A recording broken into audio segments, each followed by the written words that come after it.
Buenas noches a todos. Al llegar al último mensaje del libro de Malaquías, siempre hay una mezcla de emociones. Por un lado está la expectativa de regresar a mi país y volver a encontrarme con mi familia, lo cual produce mucho gozo. Pero por otro lado también está la tristeza de dejar este hermoso lugar donde el Señor ha ministrado mi vida a través de ustedes, a través de la música y ciertamente a través de su palabra. Estoy seguro que para todos estará claro que ninguno de nosotros está libre de pecado y ninguno de nosotros puede decir ya todo lo tengo en orden y todo esto es para otros, no es para mí. En mi caso, al menos no es así. El libro de Malaquías ha sido un libro que el Señor ha utilizado mucho en mi propia vida para motivarme, para incentivarme a una vida más consagrada al Señor. No importa a qué nivel espiritual hayamos llegado, no importa cuán maduros pensemos que somos, siempre hay lugar para mejorar, siempre hay lugar para crecer espiritualmente. Y por supuesto que Malaquías ha sido uno de los instrumentos que el Señor ha utilizado mucho en mi propia vida. Uno de mis propósitos al compartir este libro con ustedes es que ustedes empiecen a tomarle gusto a este libro. De Malaquías casi lo más que se menciona es el pasaje que trata el tema del divorcio y el pasaje que trata el tema de los diezmos, pero el resto casi se lo relega al olvido. Pero al introducirnos en la palabra y ver cómo cada palabra, cada línea de la Biblia tiene algo para nuestra vida, en realidad para mí fue un desafío y yo espero que ustedes también puedan, con esto que hemos hecho en estas noches, introducirse más a fondo, sacar más cosas, mirar algunos énfasis que tal vez nosotros los pasamos por alto para enriquecer su vida espiritual. Así es la palabra del Señor. La compara como un tesoro que mientras más vamos buscando las joyas, aparecen cada vez más y más hermosas joyas. Qué bueno que es así la palabra del Señor.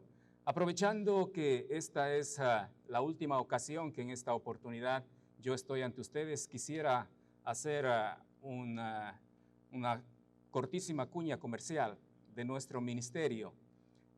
Está a disposición en lo que nosotros podamos ser de ayuda. Tenemos un programa radial de 14 minutos 30 segundos que lo están pasando acá en Radio Esperanza, pero si alguien de ustedes conoce alguna radio, no importa si es cristiana o secular, que estaría tal vez interesada en transmitir el programa, pues lo único que necesitan para recibir esa programación es contactarse con nosotros. Nosotros estamos dispuestos a enviar la programación gratuitamente, sin que la emisora pague absolutamente nada. Nosotros podemos enviar la programación en cassette o en CD o también a través de internet.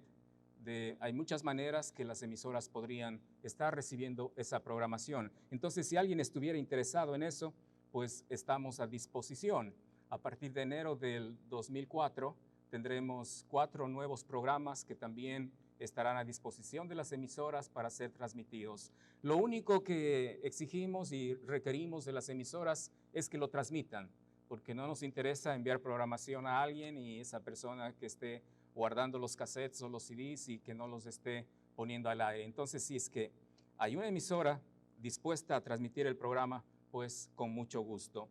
También ponemos a disposición de todos ustedes nuestro sitio en internet para que puedan encontrar información relativa a estudios bíblicos, a ilustraciones, respuestas a preguntas. Parte de nuestro programa en la radio es un programa que se llama Consultorio Bíblico, en el cual respondemos a las preguntas de los oyentes y la mayor parte de las preguntas que han sido respondidas están por escrito en nuestro sitio en internet.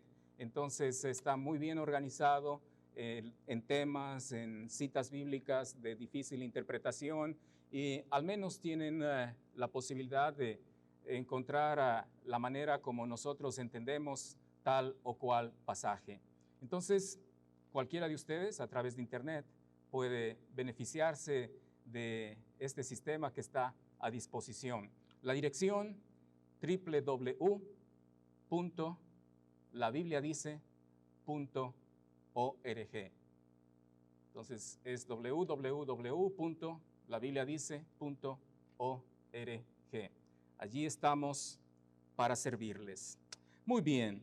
Dicho eso, entonces vayamos al último pasaje del libro de Malaquías. Malaquías capítulo 4. El capítulo 4 de Malaquías está íntimamente relacionado con el pasaje que estudiamos en esta mañana, en el cual se nos hablaba de dos grupos de personas, un grupo, el de los que difaman a Dios, y el otro grupo, el de los que adoran a Dios. Y Malaquías capítulo 4 prácticamente sigue la misma línea de pensamiento, mostrándonos que Dios tiene preparado un destino para aquellos que difaman a Dios y jamás se arrepienten de su pecado, y tiene un destino muy diferente para aquellos que adoran a Dios. Eso es lo que vamos a ver en esta noche, en este capítulo 4 del libro de Malaquías. Es una porción eminentemente profética, habla de la segunda venida de Cristo Jesús. Y debemos recordar también que al entrar al capítulo 4 de de Malaquías, estamos en el último libro de la Biblia, el último capítulo de la Biblia. Y si ustedes se fijan cómo termina Malaquías, termina con una palabra muy fea. ¿Cuál es esa palabra? Maldición. Así es como termina Malaquías. Y más o menos transcurrieron 4 siglos hasta que entre el Nuevo Testamento. Y allí en el Nuevo Testamento es muy interesante que la primera palabra que el Señor menciona en cuanto a un discurso público está allí en Mateo capítulo 5, al comienzo de su ministerio. Y en el versículo 3 dice, bienaventurados, las bienaventuranzas. Malaquías termina con maldición, entra Cristo Jesús hablando de bienaventurado, la bendición.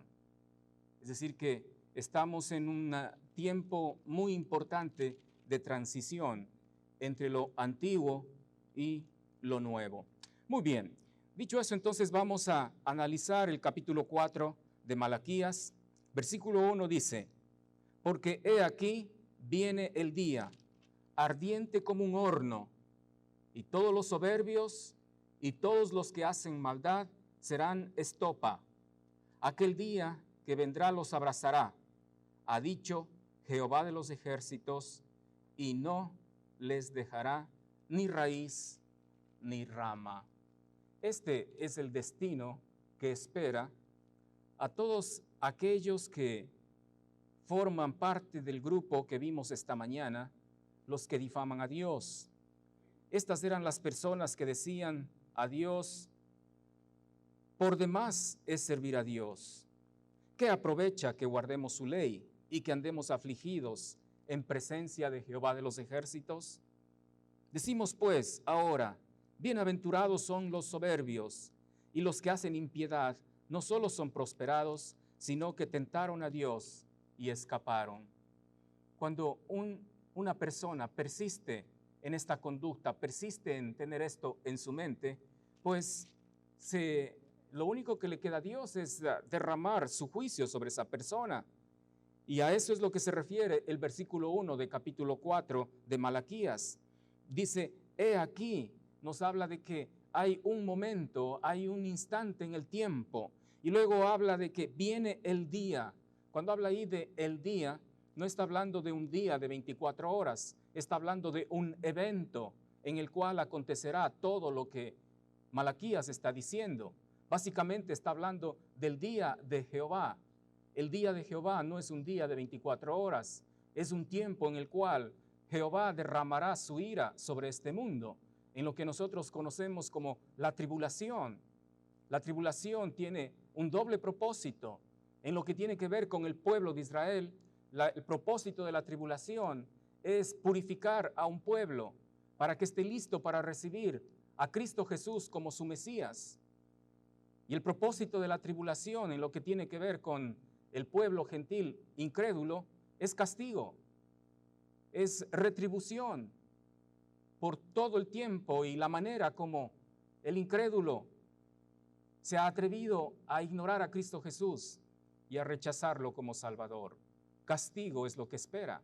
Entonces, cuando acá habla en el versículo 1 de que he aquí viene el día, está refiriéndose a eso, está refiriéndose al tiempo de la tribulación, esos 7 años terribles que este mundo tendrá que vivir una vez que la iglesia sea arrebatada de este mundo.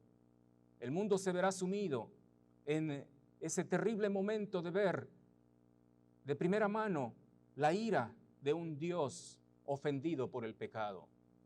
A través de esos juicios, a través del juicio de los sellos, el juicio de las trompetas, el juicio de las copas, Dios estará ejerciendo su justicia sobre este mundo. A eso se refiere cuando dice, he aquí viene el día ardiente como un horno. Esa es la figura que Malaquías está dándonos y que Dios a través de Malaquías está hablando de lo que será ese tiempo de tribulación. Dice que es comparable a un horno ardiente, es un día ardiente como un horno. Allí en ese horno dice que todos los soberbios y todos los que hacen maldad serán estopa. La estopa es aquello que se inflama muy fácilmente con el calor. No necesita de mucho fuego para encenderse. Ellos, los soberbios y los que hacen maldad, serán la estopa, serán calcinados en ese horno de fuego que será la tribulación. Dice, aquel día nuevamente vendrá y los abrazará. Es decir, que no se podrá evitar el castigo tremendo que Dios tiene establecido para los soberbios, para los rebeldes. En el libro de Apocalipsis se nos muestra de una manera muy descriptiva el carácter de ese tiempo de la tribulación. Y allí en el libro de Apocalipsis capítulo 6, versículo 15 a 17, nos muestra o nos da un vistazo de que es ese tiempo de tribulación aquí en la tierra. Dice, y los reyes de la tierra, y los grandes, y los ricos, los capitanes, los poderosos, y todo siervo y todo libre, se escondieron en las cuevas y entre las peñas de los montes. Será un tiempo tan terrible que los habitantes de ese tiempo buscarán refugio en las cuevas y en las peñas de los montes, y clamaban a los montes. Interesante que a pesar de estar en todo el fragor del juicio de Dios, no ponen su mirada en Dios, ponen su mirada en los montes, ponen su mirada en las cosas, porque dice el versículo 16 de Apocalipsis 6, que decían a los montes y a las peñas, caed sobre nosotros y escondednos del rostro de aquel que está sentado sobre el trono y de la ira del Cordero. Un tiempo terrible. Versículo 17, porque el gran día de su ira ha llegado, ¿y quién podrá sostenerse en pie? Ese es el día de Jehová. Ese es el día al que se está refiriendo Malaquías, cuando en el versículo 1 dice, porque he aquí viene el día. Todavía es futuro, aún para nosotros es futuro, ciertamente para Malaquías también.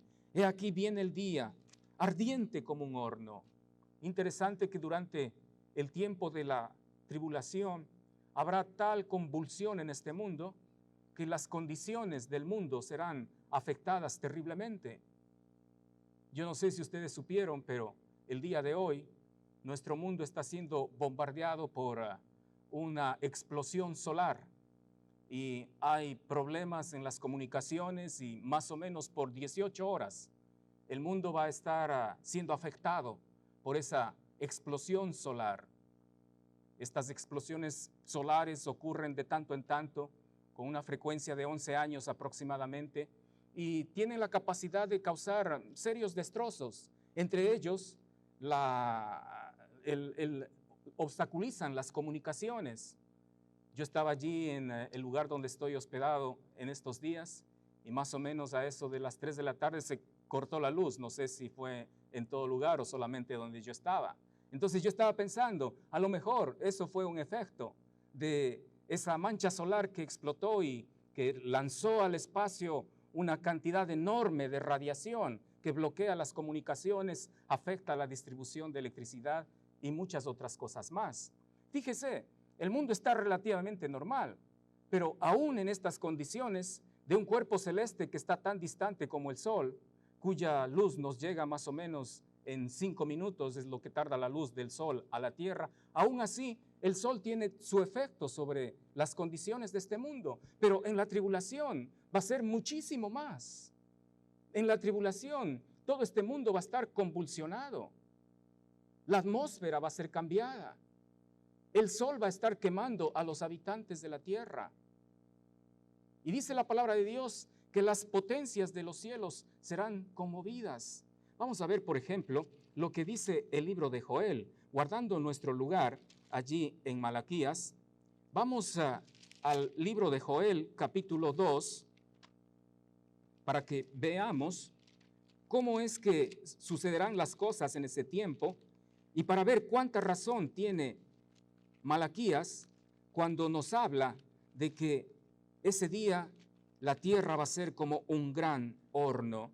Dice la palabra de Dios, Joel capítulo 2, versículo 30 en adelante, y daré prodigios en el cielo y en la tierra, sangre y fuego y columnas de humo. El sol se convertirá en tinieblas y la luna en sangre antes que venga el día grande y espantoso de Jehová.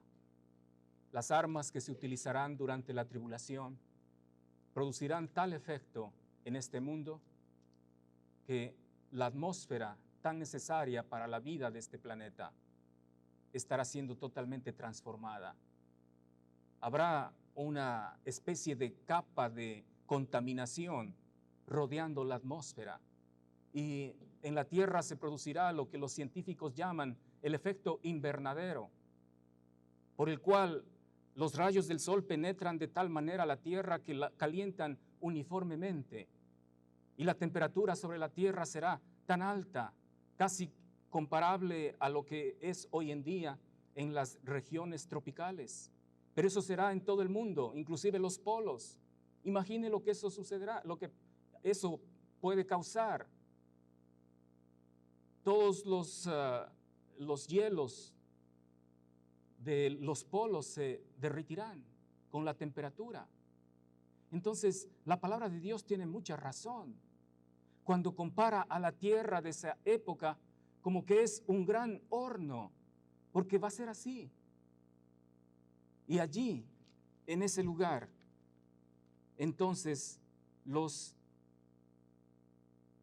rebeldes, aquellos que son soberbios, los que hablaron palabras fuertes contra Jehová, dice que serán quemados como estopa. Aquel día que vendrá los abrazará, ha dicho Jehová de los ejércitos. La destrucción será tal que al final del versículo 1 de Apocalipsis 4 dice, y no les dejará ni raíz ni rama. Eso es como si hoy dijéramos, no va a quedar ni el recuerdo de los soberbios que van a ser destruidos allí durante el tiempo de la tribulación.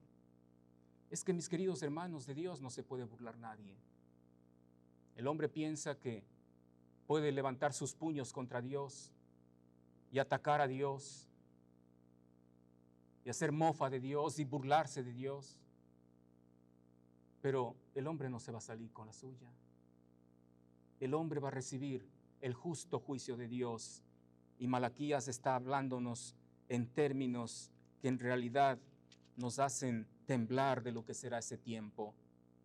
un tiempo en el que la tierra será como un horno ardiente, donde los impíos serán quemados como estopa, donde el fuego los abrazará y de ellos no quedará absolutamente nada. No quiere decir que los impíos van a ser aniquilados. Lo que quiere decir es que saldrán de este mundo, morirán, no permanecerán en este mundo. Pero lo que les espera más allá, una vez muertos, es lo que la Biblia llama la muerte segunda. Por la eternidad estarán siendo atormentados en fuego. Es decir que, amados hermanos, con Dios no se puede jugar. Dios advierte, Dios llama, Dios da la oportunidad, Dios busca que el hombre se arrepienta. A pesar de lo profundo que ha caído, aún así Dios está dispuesto a darle una nueva oportunidad al hombre.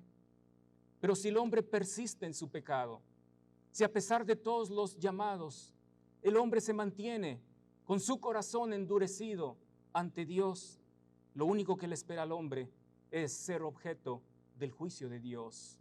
Qué triste.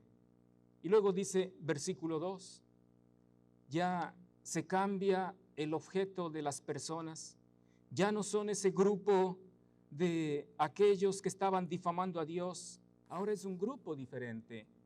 Ahora está hablando de personas que si cayeron en lo profundo del pecado se arrepintieron, arreglaron sus problemas con Dios y volvieron al hogar del Padre como el hijo pródigo cuando volvió a su hogar. Y el versículo 2 dice, más a vosotros los que teméis mi nombre. Note el contraste. Esa preposición más nos habla de un cambio. Ya no está hablando de aquellos que ofendieron a Dios de una manera tan atrevida. Está hablando de aquellos que temen a Dios. Más a vosotros los que teméis mi nombre. Temer el nombre de Dios significa respeto a Dios, significa amor a Dios, significa obediencia a Dios, significa sumisión a Dios, significa hacer lo que Dios quiere que yo haga. Eso es tener temor de Dios. Cuando habla acá de tener temor de Dios, no está hablando de tener miedo, está hablando de reverencia, está hablando de reconocer lo que Él es y lo que somos nosotros, y una disposición del corazón a someternos a lo que Dios quiere de nosotros. Mas a vosotros, los que teméis mi nombre. ¿Sabe que durante el tiempo de la tribulación, Dios estará manifestando también su gracia y su misericordia sobre este mundo? A pesar que el mundo estará en total y abierta rebeldía contra Dios, pero aún así Dios estará tratando con individuos en este mundo. Dios levantará 144,000 testigos de las 12 tribus de Israel, 12,000 de cada tribu. Y ellos saldrán por este mundo a predicar el evangelio del reino, un evangelio de arrepentimiento, un evangelio que dice, arrepentíos porque el reino de los cielos se ha acercado. Y habrá millones de personas que escucharán el mensaje, entenderán el mensaje y recibirán a Cristo como Salvador durante la tribulación. Pero lamentablemente será un tiempo difícil para ellos, porque estará en acción todo el poder del anticristo, persiguiendo. Y muchos de ellos terminarán como mártires durante la tribulación. Pero habrá algunos que quedarán hasta el final de la tribulación. Creyentes que recibieron a Cristo durante la tribulación y que quedaron vivos hasta el final mismo de la tribulación. A esos es a quienes se refiere. Versículo 2, mas a vosotros los que teméis mi nombre. ¿Qué es lo que va a suceder con ellos? Dice, nacerá el sol de justicia y en sus alas traerá salvación y saldréis y saltaréis como becerros de la manada. Qué hermoso. Eso es lo que espera a todos aquellos que durante la tribulación arreglen sus cuentas con Dios y abran su corazón para recibir a Cristo Jesús como su Salvador. Tal vez no sean muchos, pero ellos son los únicos que quedarán vivos al final de la tribulación. La palabra de Dios nos muestra con claridad que una vez que el Señor Jesucristo venga por segunda vez a esta tierra, Él pondrá su pie allí sobre el monte de los olivos, el mismo lugar desde el cual Él partió a la gloria de su Padre. A ese lugar Él descenderá y pondrá su pie. Y tan pronto eso suceda, en este mundo habrá lo que se llama el juicio a Israel y el juicio a las naciones. En el juicio a Israel se presentarán ante el Señor Jesucristo todos los judíos. Y Jesucristo examinará a cada uno de esos judíos. Los judíos que aceptaron a Cristo durante la tribulación quedarán vivos, pero los judíos que rechazaron a Cristo aún durante la tribulación serán cortados de la tierra, y ellos son de quienes habla el versículo anterior. Y también las naciones gentiles se presentarán al juicio, y Cristo Jesús será el juez, y Él examinará a cada gentil de este mundo. Y los gentiles que recibieron a Cristo durante la tribulación, ellos permanecerán vivos, pero los gentiles que rechazaron a Cristo durante la tribulación, ellos serán cortados de la tierra. De modo que al final de la tribulación, los únicos seres vivientes que habrá sobre esta tierra serán creyentes. Algunos de ellos de trasfondo judío, otros de trasfondo gentil. Y serán esos creyentes los que entrarán al reino milenial juntamente con Cristo. Ellos serán los súbditos del reino. La iglesia no estará en calidad de súbdito del reino durante el milenio. La iglesia fue llevada por el Señor al comienzo de la tribulación, y la iglesia vendrá con el Señor en su segunda venida. Pero la iglesia estará co-reinando, co-gobernando con Cristo Jesús. La morada de la iglesia no es del mundo, no es la tierra. La morada de la iglesia es la Nueva Jerusalén. Algunos intérpretes bíblicos piensan que la Nueva Jerusalén estará como una especie de ciudad satélite en órbita alrededor de la tierra. Allí será la morada de todos aquellos que formamos parte de la iglesia. Pero en este mundo habrá seres humanos. ¿Quiénes son esos seres humanos? Los seres humanos son los creyentes, tanto del trasfondo judío como del trasfondo gentil, que quedaron vivos hasta el final de la tribulación y que fueron examinados en el juicio a Israel y en el juicio a las naciones, y por el hecho de ser creyentes, entonces tienen el derecho de entrar al reino milenial para ser los súbditos del Rey de Reyes y Señor de Señores. Son estas personas, estos queridos hermanos en la fe, que recibirán a Cristo durante la tribulación, quienes estarán experimentando lo que dice allí el versículo 2 de Malaquías capítulo 4. Mas a vosotros los que teméis mi nombre, nacerá el sol de justicia. Hermoso nombre, el sol de justicia. ¿A quién se refiere? Pues mire lo que dice libro de Jeremías capítulo 23, para identificar a quién se refiere Malaquías cuando habla de el sol de justicia. Jeremías capítulo 23, versículos 5 y 6. Dice así la palabra del Señor. He aquí que vienen días, dice Jehová, en que levantaré a David renuevo justo, y reinará como rey, el cual será dichoso y hará juicio y justicia en la tierra. En sus días será salvo Judá, e Israel habitará confiado. Y este será su nombre, con el cual le llamarán Jehová, justicia nuestra. Él es el sol de justicia, el renuevo de David, Cristo Jesús. Cristo Jesús será quien viene por segunda vez a este mundo, y para aquellos creyentes que queden hasta el final de la tribulación, ellos que estaban viviendo en intensa tiniebla durante la tribulación, verán cómo nacerá el sol de justicia, así como cuando uno está en una noche muy oscura y llega el amanecer y empiezan a aparecer los rayos del sol para disipar las tinieblas de la noche. Así también Cristo Jesús viniendo a este mundo será lo que hace disipar las tinieblas de maldad, de impiedad, de destrucción que imperarán sobre este mundo durante la tribulación. Nacerá el sol de justicia y dice, en sus alas traerá salvación. Cristo Jesús es la esperanza para aquellos creyentes que queden vivos hasta el final de la tribulación.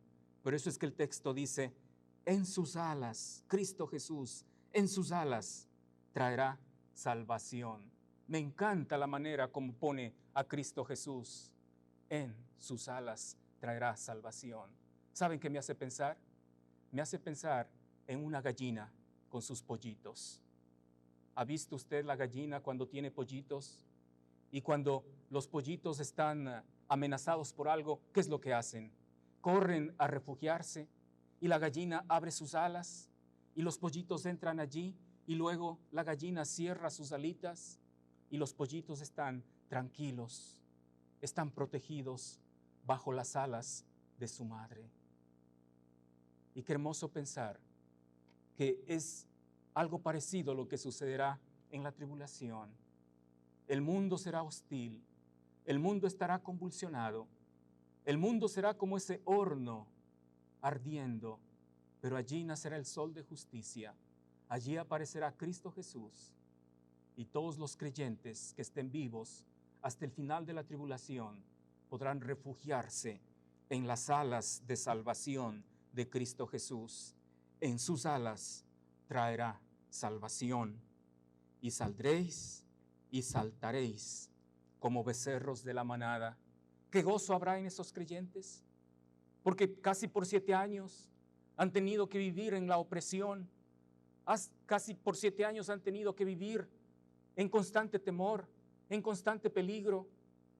La vida para ellos será un continuo escapar de la persecución del anticristo. La vida para ellos estará al filo del precipicio en todo momento. Pero una vez que llega Cristo Jesús en su segunda venida, una vez que el sol de justicia hace su aparición en las tinieblas de este mundo, entonces aquellos creyentes se sentirán en libertad. Y por eso dice, y saldréis y saltaréis como becerros de la manada. ¿Ha visto usted alguna vez cuando los animales están encerrados allí en su corral y por alguna razón salen, quedan libres del corral? Están tan contentos, tan felices, que saltan y se mueven de un lado para otro, del puro gozo de estar en libertad. Pues así será al final de la tribulación, cuando Cristo Jesús venga a este mundo. Todos esos creyentes que por tanto tiempo vivieron al borde del abismo, de pronto estarán libres y saltarán como becerros de la manada.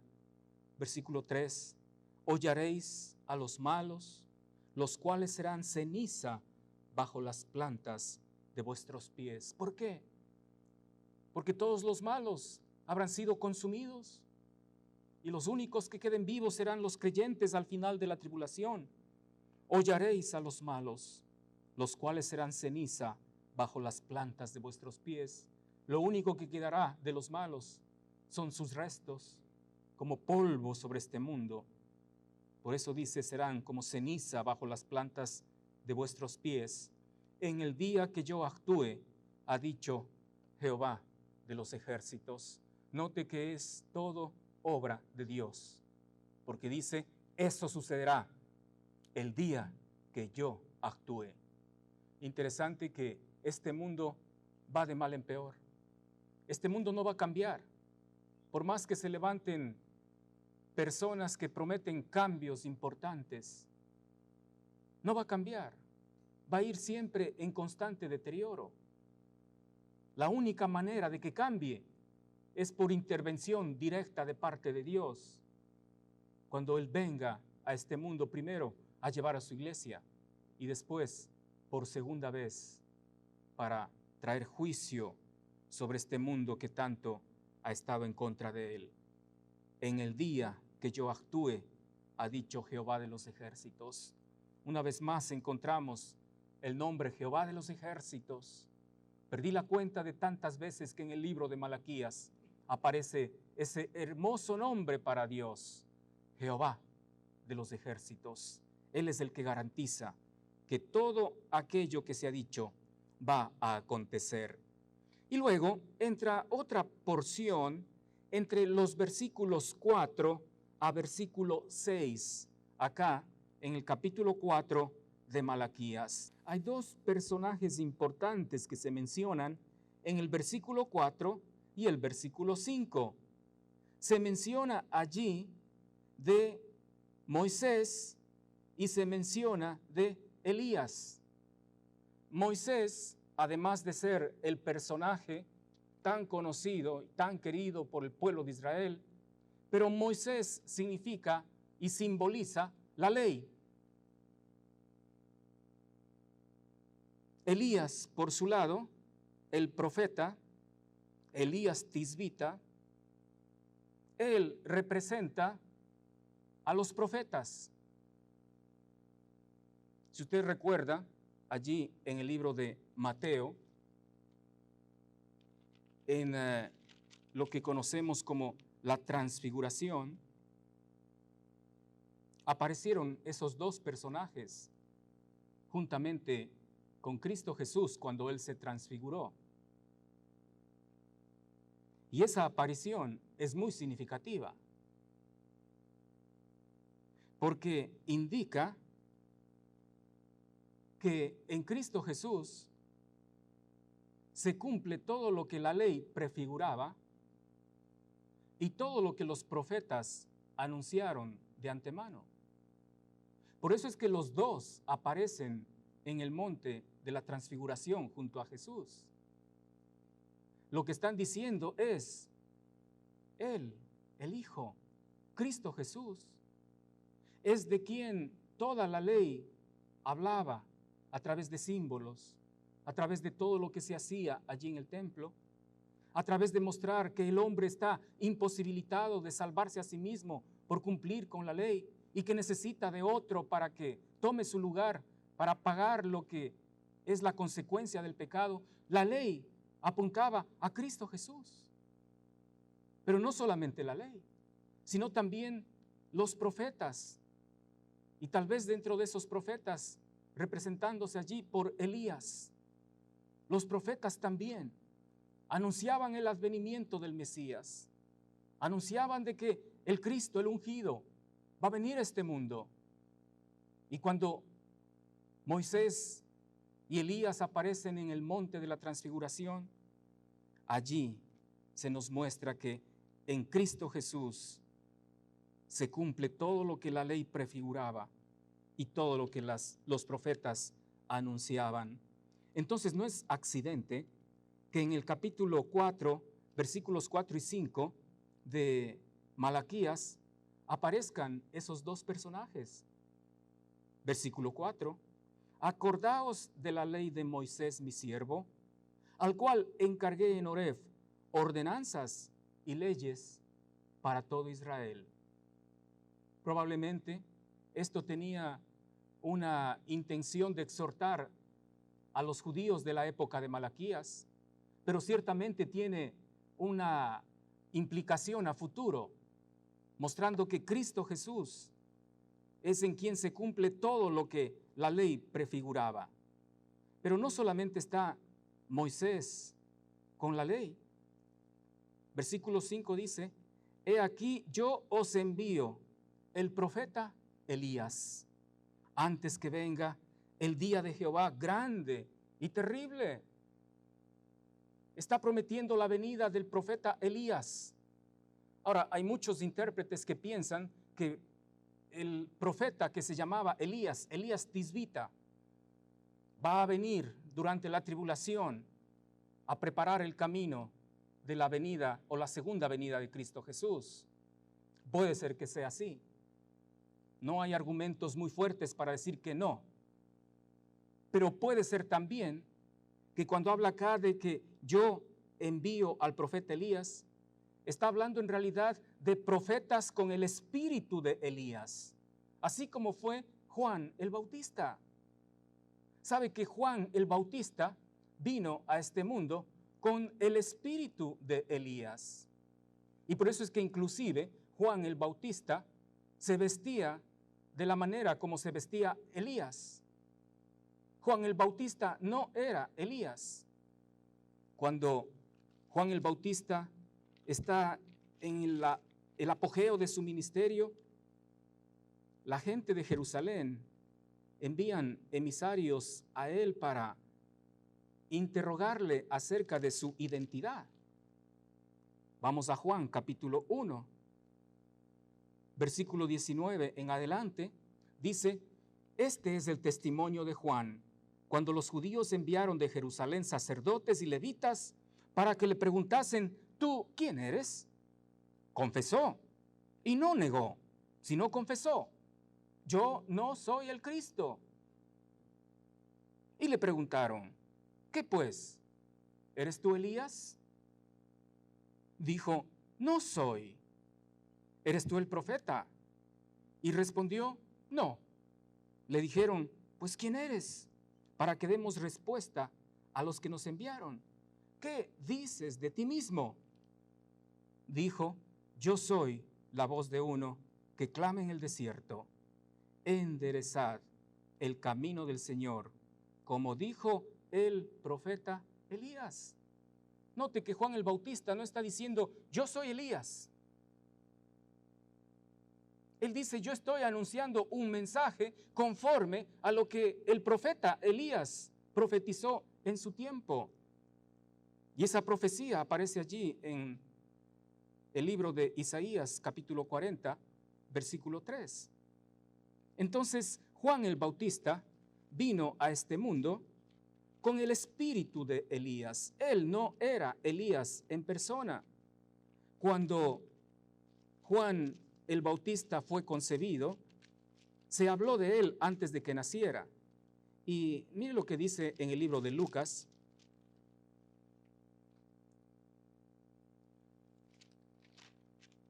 Lucas, capítulo 1, versículo 17, hablando de el próximo a nacer Juan el Bautista.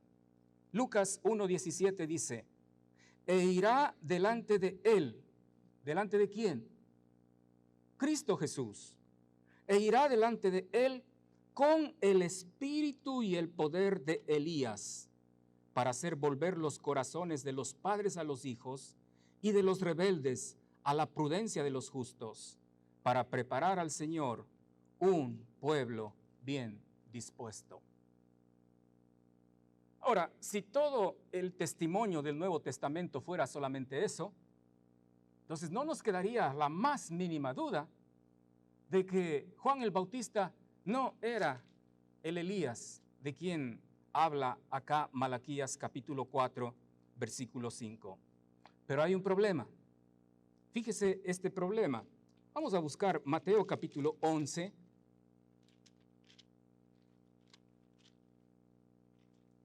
Mateo capítulo 11, versículos 13 y 14.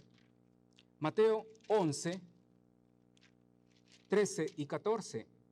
Dice así: porque todos los profetas y la ley profetizaron hasta Juan. Vamos a hacer un paréntesis acá, un paréntesis explicatorio. ¿Por qué es que Jesucristo dice que todos los profetas y la ley profetizaron hasta Juan? ¿Sabe por qué? Porque la ley, ya hemos dicho que apuntaba a Cristo Jesús. Los profetas, ¿quién fue el último profeta? Malaquías. La ley y los profetas profetizaron hasta Juan. Quiere decir que entre el último de los profetas del Antiguo Testamento y el primer profeta del Nuevo Testamento, Juan el Bautista, no hubo más profecía. Entonces quedan totalmente descartados como inspirados todos los libros apócrifos que aparecieron entre Malaquías y el testimonio de Juan el Bautista. Todos los libros apócrifos que algunas Biblias contienen están fuera del canon bíblico, porque Cristo Jesús fue muy claro cuando dice en el versículo 13: todos los profetas y la ley profetizan ¿hasta quién? Hasta Juan el Bautista. Eso es solamente un paréntesis explicativo. Versículo 14, son palabras de Jesús. Y si queréis recibirlo, Él es aquel Elías que había de venir. Entonces allí está el conflicto.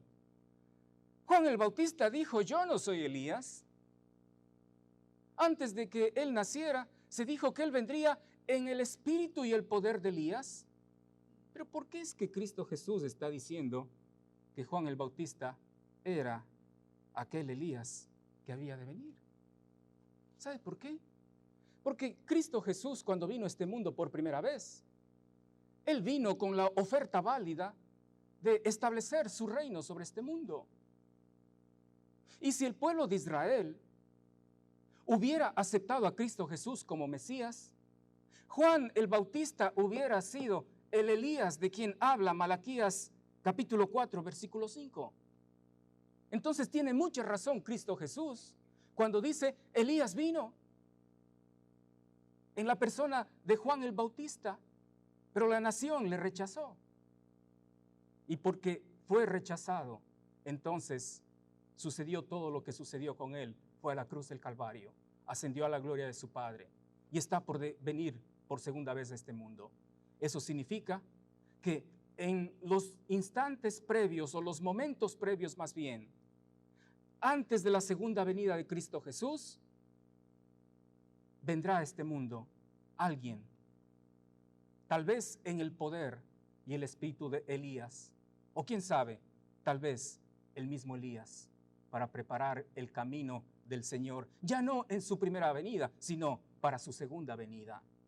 Y hay otro pasaje también en el que aparece lo mismo que acabamos de ver en Mateo capítulo 11. Se encuentra en Mateo capítulo 17. Vamos a ver lo que dice allí. Mateo capítulo 17, versículos 11 al 13. Dice, respondiendo Jesús les dijo, a la verdad, Elías viene primero y restaurará todas las cosas. Mas os digo que Elías ya vino y no le conocieron, sino que hicieron con él todo lo que quisieron. Así también el Hijo del Hombre padecerá de ellos. Esto me llama poderosamente la atención, porque si usted se fija en el versículo 11, está hablando de cosas a futuro. Dice, a la verdad, esto fue a raíz de que los discípulos preguntaron a Jesús, ¿por qué pues dicen los escribas que es necesario que Elías venga primero? Para los judíos de la época de Cristo Jesús, Elías iba a ser como Samuel fue para David. Recuerda usted la historia, cómo Samuel ungió a David como rey. Entonces decían, el que va a ungir al Mesías es el profeta Elías. Así es como pensaba el judío. Y por eso es que los discípulos están preguntando a Jesús, ¿por qué pues dicen los escribas que es necesario que Elías venga primero? Pero la respuesta de Jesús dice, a la verdad, Elías viene primero. Es decir, todavía no había venido. Viene, dice, no dice vino. Tampoco dice vendrá, viene. A la verdad, Elías viene primero y restaurará. Ahí está el futuro. Restaurará a futuro todas las cosas. Cuando habla de la restauración de todas las cosas, se está refiriendo a la segunda venida de Cristo Jesús. Pero entonces, ¿por qué en el versículo 12 va al pasado y dice, mas os digo que Elías ya vino? ¿Cómo es esto? Elías viene y restaurará todas las cosas, futuro, pero después Elías ya vino. ¿Sabe por qué? Porque si el pueblo de Israel hubiera recibido a Cristo como su Mesías en su primera venida, Juan el Bautista hubiera sido el cumplimiento de la profecía de Malaquías capítulo 4, versículo 5, viniendo a este mundo en el espíritu y el poder de Elías. Pero como Cristo Jesús fue rechazado, muerto, resucitado y ascendió a la gloria y está listo para venir otra vez, entonces todavía está pendiente que se cumpla la profecía de que un personaje va a venir a este mundo a preparar el camino de la segunda venida de Cristo Jesús como el Mesías. ¿Quién será ese personaje? Ya he dicho que algunos piensan que será el mismo Elías. Interesante que en el libro de Apocalipsis se nos habla de que durante la tribulación van a tener un ministerio muy especial en este mundo 2 testigos. Eso es muy, muy bueno como para comentar, aunque el tiempo me está persiguiendo terriblemente. Pero mire lo que dice, hablando de lo que va a suceder con esos 2 testigos. Vamos al libro de Apocalipsis. Perdone si le robo un poquito de su tiempo. Los del video me van a matar porque si me paso de la hora, estoy frito. Bien, Apocalipsis capítulo 11, versículo 3. Y daré a mis 2 testigos que profeticen por 1260 días vestidos de cilicio. Eso significa 3 años y medio. Eso va a durar el testimonio de estos 2 testigos. Ahora, observe el versículo 4. Estos 2 testigos son los 2 olivos y los 2 candeleros que están en pie delante del Dios de la tierra. Si alguno quiere dañarlos, sale fuego de la boca de ellos y devora a sus enemigos. Y si alguno quiere hacerles daño, debe morir él de la misma manera. Tienen tremendo poder los testigos.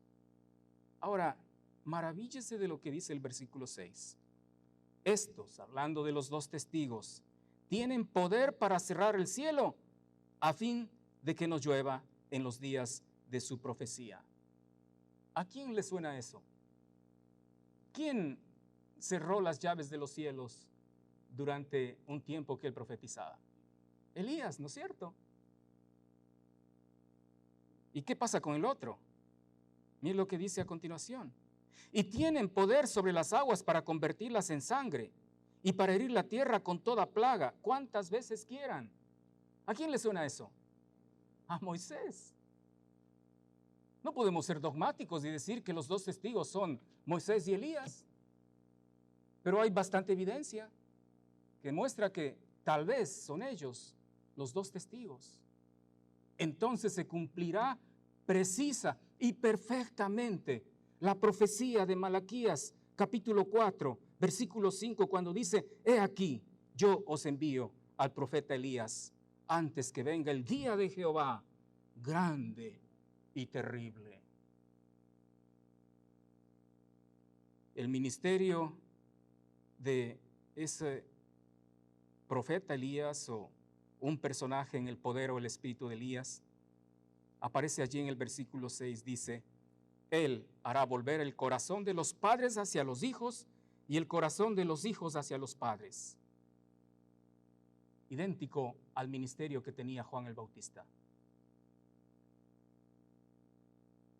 Pero, ¿qué sucedió con el ministerio de Juan el Bautista cuando él vino? ¿Se arrepintió la nación? ¿Volvió a los caminos del Señor? De ninguna manera. No lo hizo.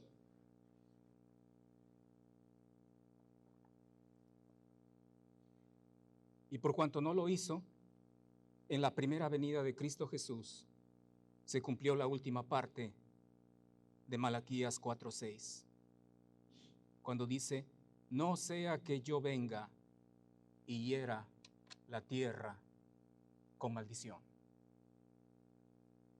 Sabe que esto se cumplió al pie de la letra cuando en el año 70 después de Cristo, ya después de que Jesucristo murió, resucitó, fue ascendido, comenzó la iglesia y todo lo demás, el pueblo de Israel seguía en sus ritos, en sus sacrificios en el templo. Pero en el año 70 después de Cristo, el ejército romano, bajo el mando de Tito, sitió Jerusalén y la tomó. Se produjo una masacre de judíos. Josefo estima que fueron más de 1 millón de judíos que murieron en ese tiempo que Tito tomó Jerusalén. Y el templo fue destruido. Y se cumplió lo que dice Malaquías 4:6. No sea que yo venga y hiera la tierra con maldición. Es cosa seria meterse con el Dios vivo. La palabra de Dios por algo dice allí en el libro de Hebreos: horrenda cosa es caer en manos del Dios vivo. De esta forma termina la profecía y este hermoso libro. a manera de aplicación de todo lo que hemos visto en el transcurso de esta semana. Y en los poquitos minutos que me queda, yo quisiera que vayamos a Mateo capítulo 7.